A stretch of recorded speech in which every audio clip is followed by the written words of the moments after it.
Penyidik Kejaksaan Tinggi Aceh menggeledah kantor Badan Reintegrasi Aceh atau BRA di Banda Aceh, Rabu, 15 Mei 2024. Penggeledahan ini dilakukan untuk mencari alat bukti yang ada berkaitan dengan kasus dugaan korupsi yang kini sedang ditangani. Seperti diketahui, diduga ada proyek fiktif di BRA yakni pengadaan ikan kakap dan pakan runcah senilai 15 miliar rupiah lebih untuk korban konflik di Aceh Timur. Alhasil, ada sejumlah dokumen serta beberapa perangkat elektronik yang disita oleh penyidik saat penggeledahan tersebut.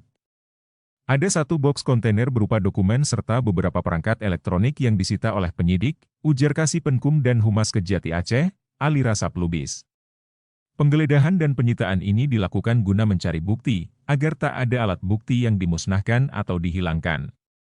Penggeledahan dan penyitaan yang dilakukan untuk kepentingan pendalaman atas perkara yang ditangani, pungkasnya.